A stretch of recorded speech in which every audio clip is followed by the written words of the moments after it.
build a basis, a platform for those women, no matter from which country, no matter from which political affiliation they come, to work together.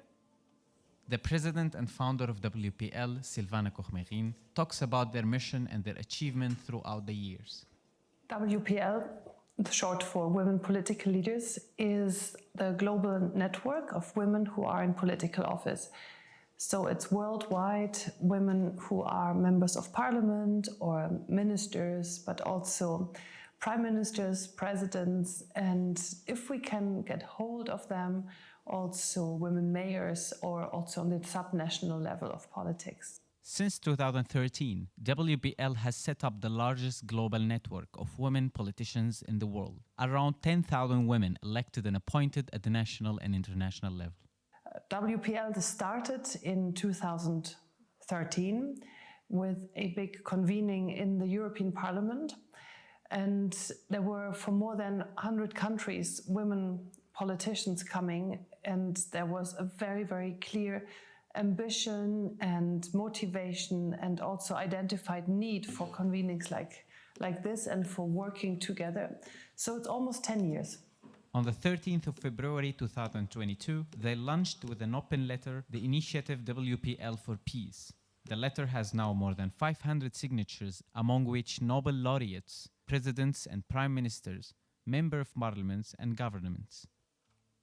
We put together an open letter to Presidents Biden and Putin, and we invited them to go to Reykjavik to meet where Ronald Reagan and Gorbachev, like then presidents of the United States and president of the Soviet Union, met to begin the end of the Cold War, where they talked nuclear disarmament, which then led to the end of the Cold War. And this open letter we shared with the network. Presidents, prime ministers, ministers, parliamentarians, also women Nobel Peace Laureates signed this letter. We received enormous support and a lot of replies and conversations with the signatories.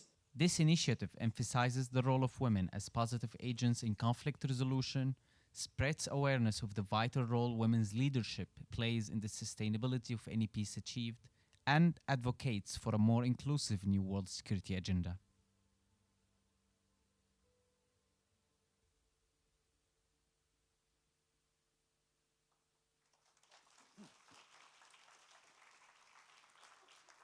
Thank you. I do hope function, maybe not, but I will speak very loud so you can hear me. Of course, for me, it's in a way, it's astonishing that WPL as an initiative has a birthplace here in the European Parliament. Yeah. It's for the translation. Oh yes, so we need to. It works, I guess. Yeah. Okay. If you can hear me.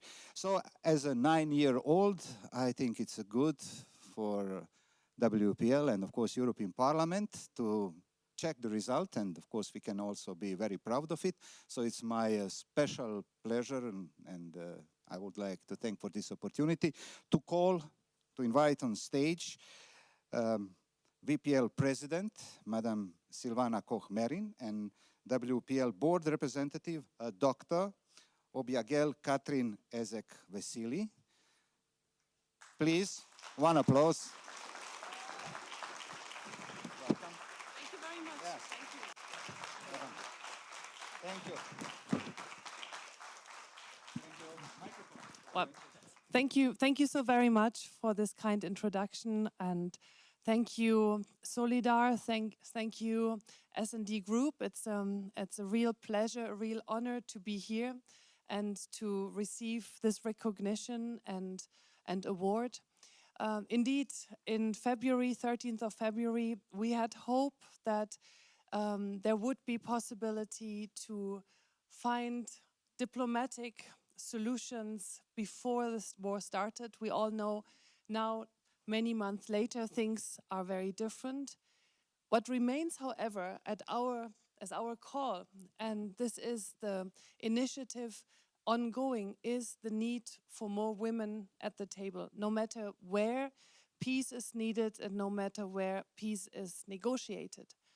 UN Women has the data, others have the data. It's more likely that peace negotiations come to successful endings, that the negotiated peace lasts longer. But despite all this, less than 10% of those around the negotiation tables are women.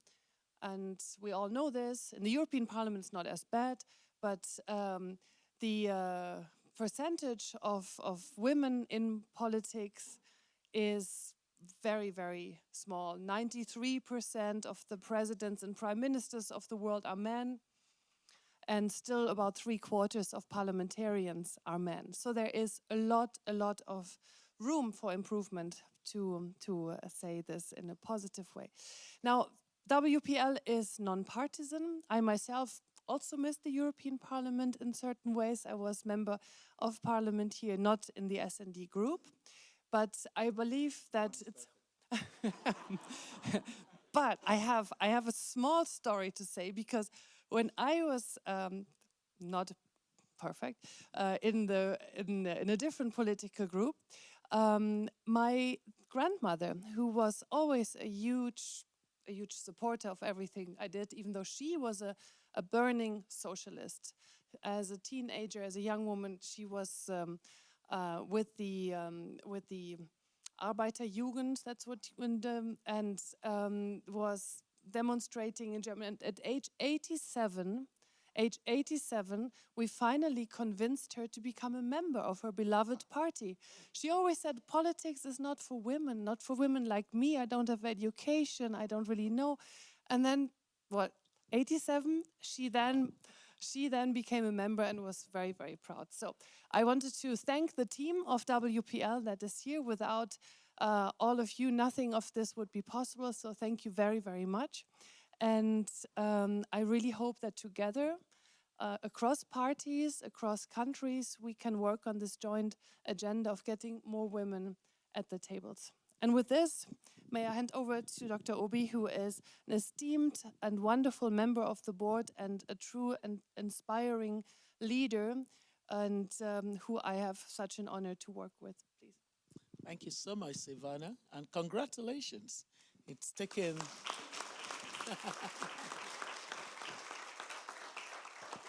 it's taken your amazing leadership for us to get this award, together with very interesting women who are irrepressible around the world. And it's been an intergenerational thing, because the women have to work together regardless of what age group they belong to. It is important, therefore, that I should read a statement that you would have heard from the chair of our board, former New Zealand Prime Minister, Mrs. Helen Clark. And so I am very pleased and honored by the opportunity to address you at this important event as a board member of Women's Political Leadership Initiative. We are humbled to have been considered for this year's thematic award of the Silver Rose for Peace and Common Security. Women Political Leaders was created to increase the role and the impact of women in political leadership for the global better. It was conceived as a community and alliance among women in political office, in government, parliament, regional, and local authorities, irrespective of party background, to provide communication, connection, and community. Common security is a prerequisite for a long-lasting and durable peace, and women participation is crucial to achieving this. It is fitting that we gather in 2022 to celebrate the 22nd birthday of Solidar, as it shares its birth with the landmark UN Resolution 1325, signed on the 31st of October 2000. It is a short but to the point document that clearly outlines what is needed in conflict resolution and prevention.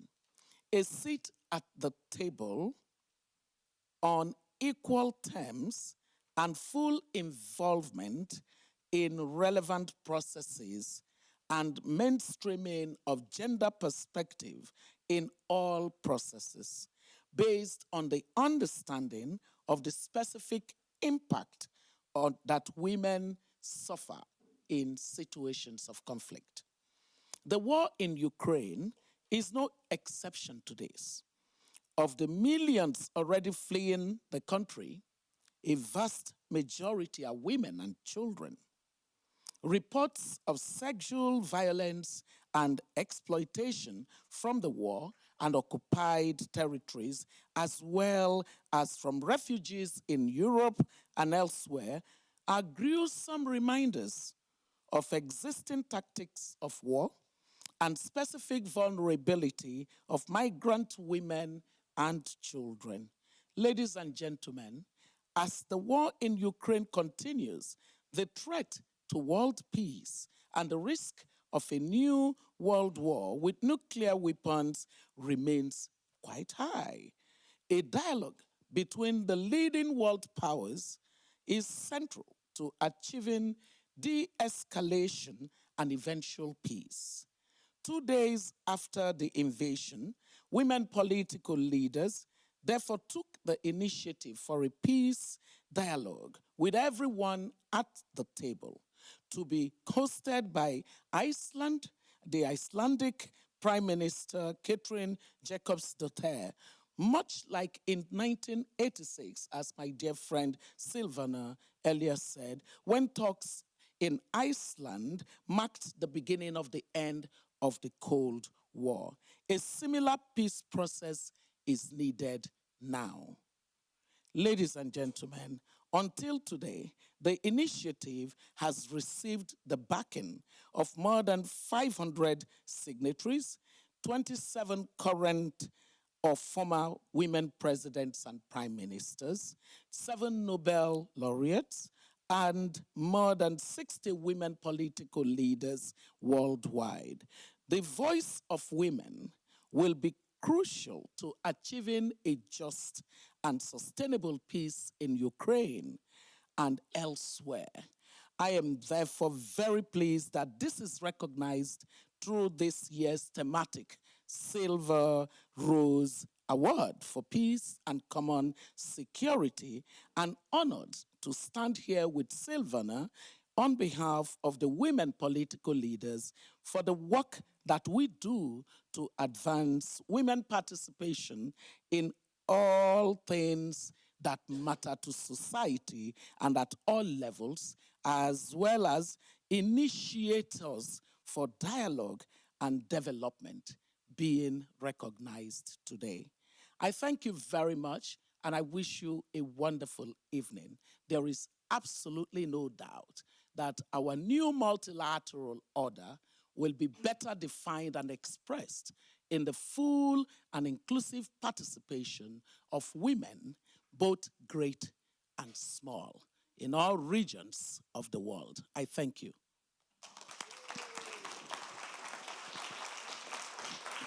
Thank you. Now it's time to deliver.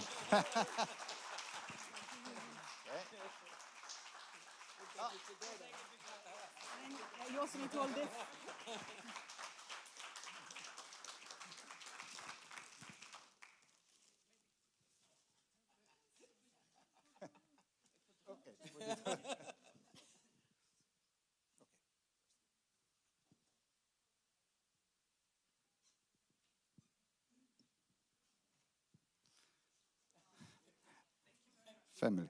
Thank you. Once again.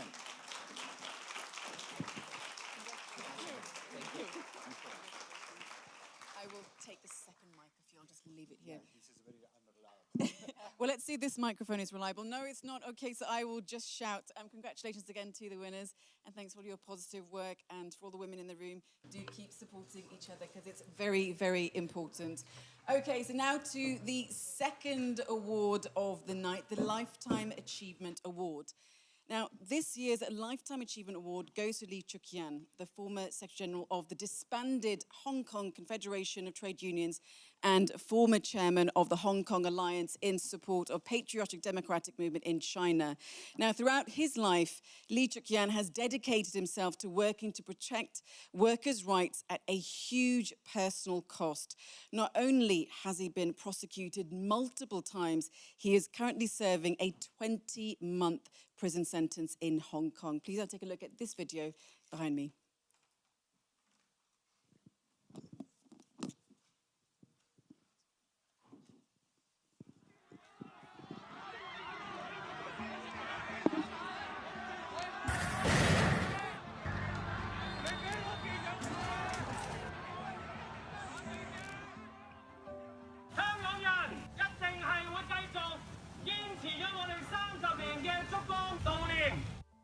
Lee Chuk-yan is the most iconic figure of the independent labor movement in Hong Kong. He dedicated most of his life to the labor and democratic movement in Hong Kong. I'm Lee Chuk-yan. You can all call me Yan. I think Yan is quite a Swedish name, right? So it's easier. Yeah, and actually Yan in Chinese means a very good word. It means human.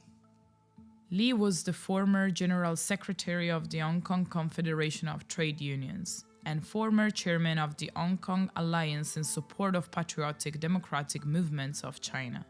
After graduating from university in 1978, Lee gave up a career in engineering and devoted himself to serving the working people. Later, he joined the Hong Kong Christian Industrial Committee, where he sought compensation for back wages and severance pay for manufacturing workers.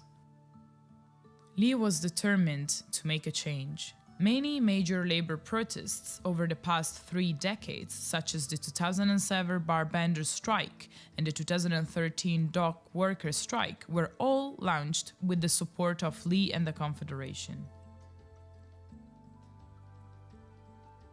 When the student movement broke out in Beijing in 1989, Lee was responsible for bringing Hong Kong people's donations to Beijing and witnessed the Tiananmen Square massacre with his own eyes. Ever since his return to Hong Kong, he took on the mission of telling the world the truth about June 4th. If the Chinese government asks the Japanese government to learn from history, they themselves should also learn from history, especially the history of June 4th.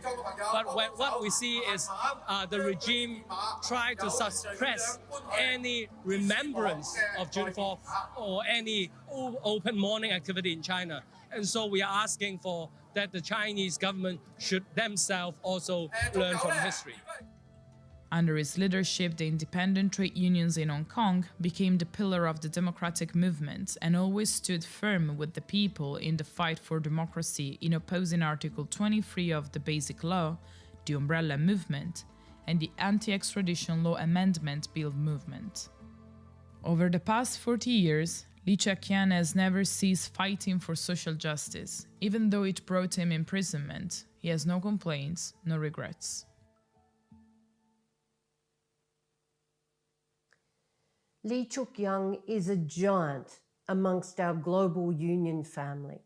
The ITUC stands fully in support of his lifelong commitment to the fight for democracy, for human and labour rights.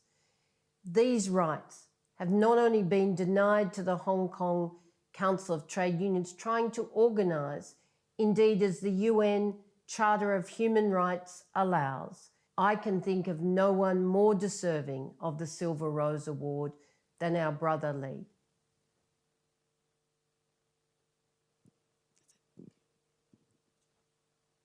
Okay, brilliant. Okay, well, to make the presentation...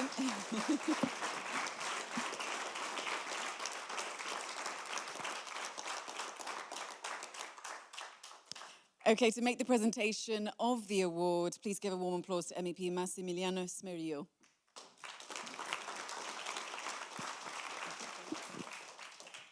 So thank you, Solidar, thank you for this opportunity and for the experience. It's an honor for me to present this award.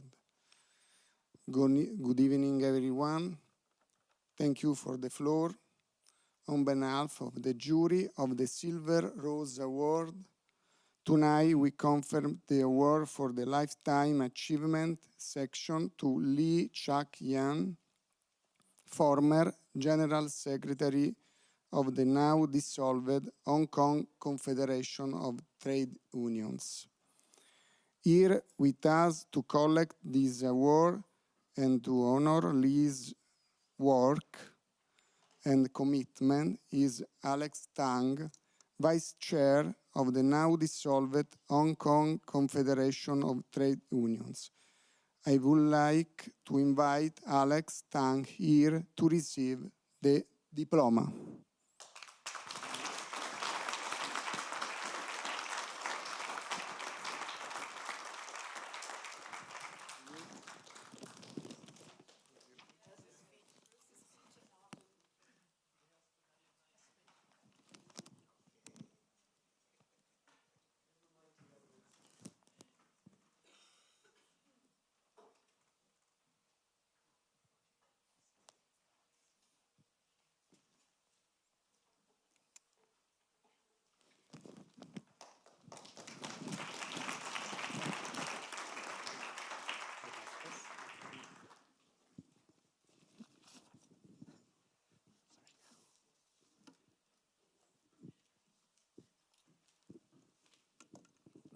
Thank you very much. I don't know the process. Should I give the speech first? Should we for the speech first? Okay. Distinguished guests and ladies and gentlemen, my name is Alex. I was the vice chairperson of the Hong Kong Confederation of Trade Unions before it is disbandment last year. Let me start by giving my thanks to Solidar and the S&D groups for the rewarding for brother Lee Chak-yan for his lifetime achievements. The solidarity you have extends through this award to this comrade in the independent labor movement in Hong Kong is heartening and much needed. In 2021, unfortunately, the HKCTU was forced to make a very difficult decision of self-disbandment, while brother Lee Chak-yan was sentenced to jail, and the China government adopted the PRC national security law in Hong Kong a year ago. Since then, over 100 civil society organizations and trade unions has been pressured to disband, which is including the information technology unions, which is I was in the chair. Under the new normal of the endangering national security, the trade unionists in Hong Kong cannot assume they enjoy the same right to freely speak, organize activities, and associate that what they did in the past. Although Lee could not be here with us tonight, the award is an important recognition of his contributions to the labor and democratic movement of Hong Kong. As his comrade, I feel extremely honored to receive this award for him on the stage. Looking back at those days, Lee often recall how much he was educated by learning from the poor, and that he would never give up hopes as long as the oppressed spoke up to defend their dignity. There's a little bit history background in here. In the 1990s, Lee was lead than more than 20 independent trade unions to form the HKCTU, which at its peak represented more than 19,000 members from different industry, which is including mine. The HKCTU was founded on solidarity, justice, rights, and democracy. And we believe that with our justice system and political democracy, job security could not be guaranteed. And the founding of the HKCTU also opened a new pages in the history of the trade union movement in Hong Kong in the 90s as well. It ended the era of domination by politically affiliated trade union between the China and the Taiwan since the 50s. And also, Lee is the founder of the Labour Party in Hong Kong, and he also served as a lawmaker for 21 years. He moved to the collective bargaining legislation before the handover of Hong Kong's sovereignty to China in June 1997, but unfortunately, only for a few weeks later, that was be appealed later by the China appointed provisional legislative councils. In most of the mass-scale rally demanding the universal suffrage and direct elections, you can find Lee carrying a banner in front to lead the crowd and chanting the slogans. And he stood in solidarity with the jailed trade unionists in Korea and also the activists in mainland China as well. Lee regarded it his lifelong mission to tell the truth and speak for democracy in China, because he strongly believed that if there is no democracy in China, there will not be democracy in Hong Kong. And I think the video you just saw has proven it. He's right about that.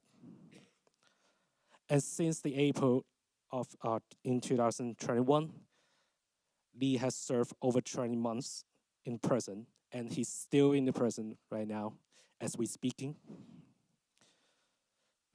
just for participating an unauthorized assembly in 2019 and 2020. And he will be tried on a charge inciting subversion of state power as a chairperson of the Hong Kong Alliance in support of the political and democratic movements of China, which is leading the mass memorial of the people who sacrificed in the pro-democracy movement in China back in 1989, which is, I was 1 year old at the moment. By lighting the candle years after years on the 4th of June in Hong Kong. But overnight, it was a separate organization endangering the national security and dismantled it. For Lee, this is the struggle of man against power, the struggle of memory against forgetting, as he refers to the Czech writer Malone. Sorry, I don't know how to spell the name. In his piece to the court. And thank yous again for giving the Lifetime Achievement Award to Lee. By doing so, we are preserving the memories of his struggling, which were also the memories of the birth, the growth, and the substantive setback of the independent labor movement in Hong Kong, the memories of what people in Hong Kong has aspired and stood up for.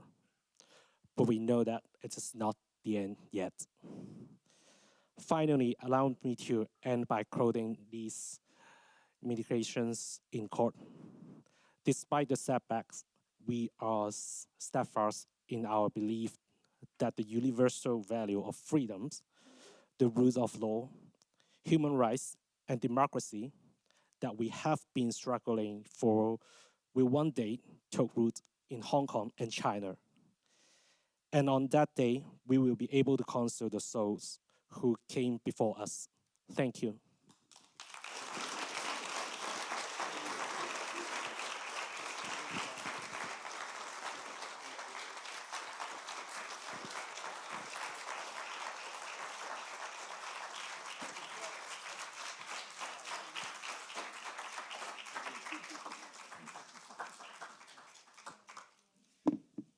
Congratulations again. Well, that now brings the Silver Rose Awards 2022 to a close. Congratulations to all the winners. And thank you also to all the nominees, the MEPs and civil society who are joining us today. And thanks also to Solidar for the organisation. Don't forget that there will be a reception at the conclusion of the ceremony at Yan 3Q Restaurant. But for the final words, please welcome the European Parliament Vice President and Executive Vice President of PES, Katerina Barley. Welcome, and Michael Lay, the Secretary General of Solidar, to the stage.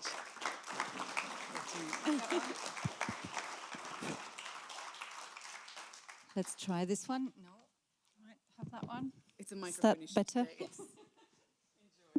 Enjoy. So, hi. I'll speak and you listen. It's Women's Day today.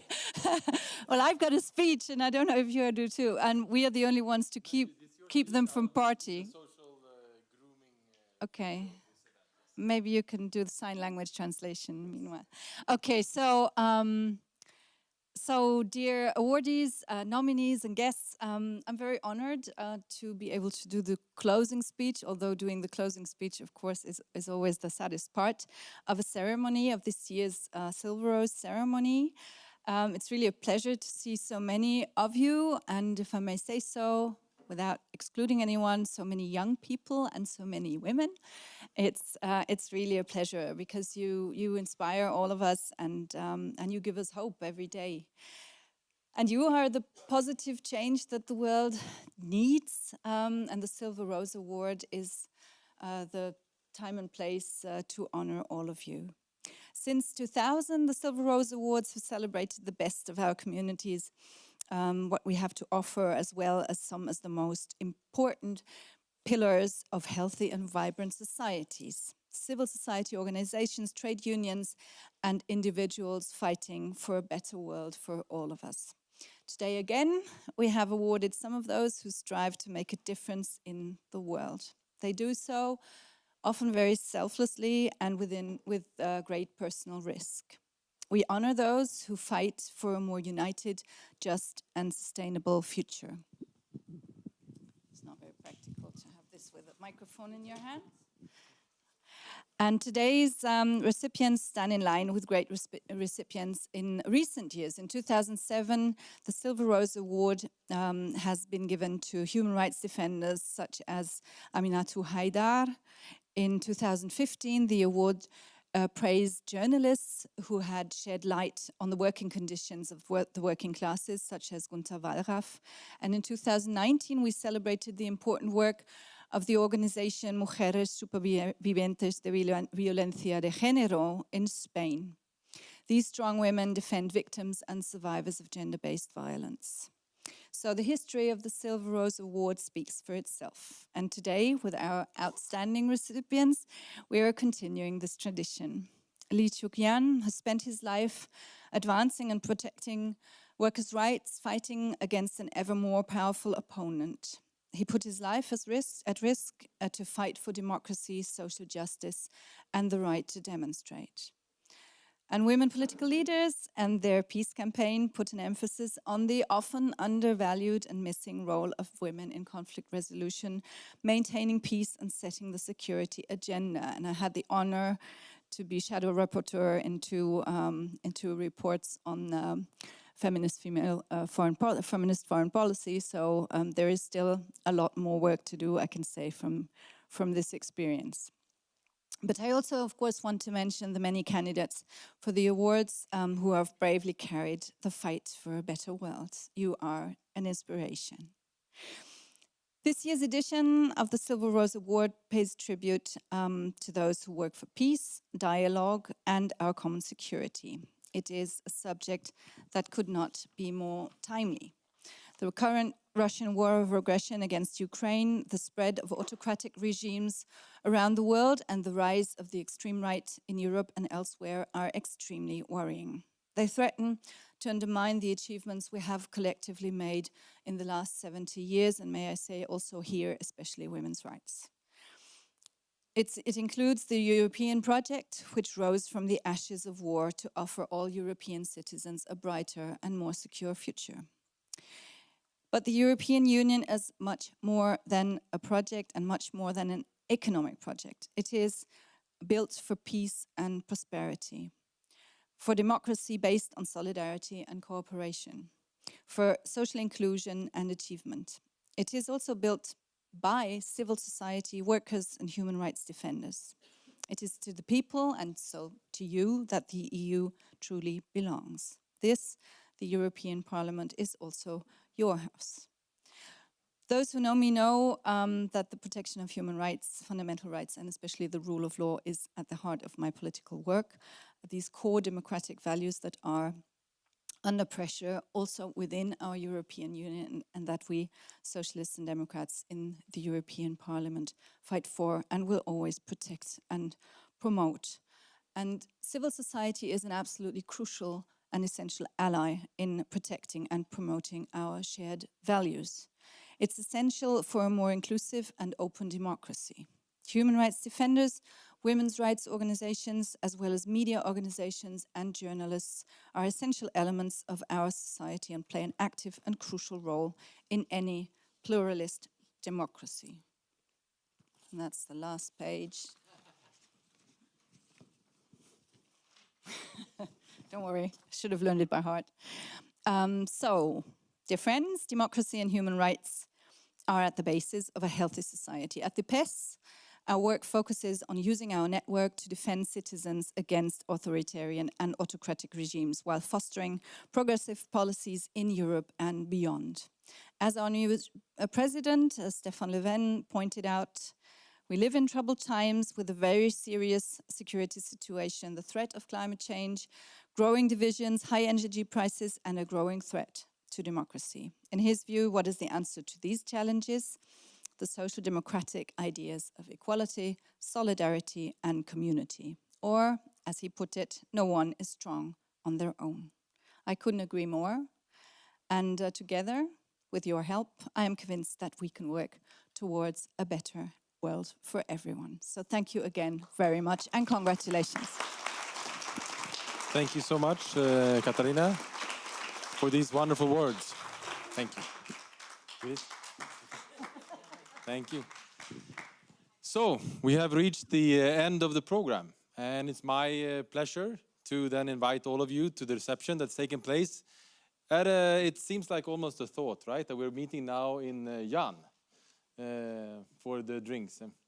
So let's do this in commemoration of these honorable laureates of today, Women Political Leadership and Lee Chak-jan, and take this opportunity to continue this conversation of how we can work together and build this strong alliance to foster the values that we hold dear: freedom, justice, sustainability, and social rights. It is also my pleasure. This is my first Silver Rose in person. It feels almost unreal to stand in front of so many people that are real and sit on a chair, and they, you can relate to you and you can hear you, and so it's really wonderful. And let's continue in this friendly, collective way. One of the benefits of meeting together is that you can also drink together and eat together. So that's what we're going to do now. There is, I'm told, and before I should also thank my colleagues who have been part of the organizing team from Solidar, Georgia. You have been a spider here. Thank you so much. You see. I want to thank also the video maker, Humam, for these wonderful videos. Thank you so much for the really wonderful work. It's been a pleasure working with you. Thank you to our fellow MPs from the Social Democratic family to accompany us in this event, both through the process of identifying the winners of this year's Silver Rose Award and be with us today. Thank you to the translators of this event. Thank you for coming in this late and working with us in this evening. Yes, and my Miriam, of course. Always an energetic and inspiring speaker and host. Thank you so much. And I'm sure I forgot someone. And then I apologize. But without no one then more mentioned, no one forgotten, now it's time to continue our socializing. So is it you, Georgia, who will carry the banner towards Jan? Will be more of you people. So we'll go together as a collective. We can pretend it's a march if you want. But we'll go together. Thank you so much for this hour.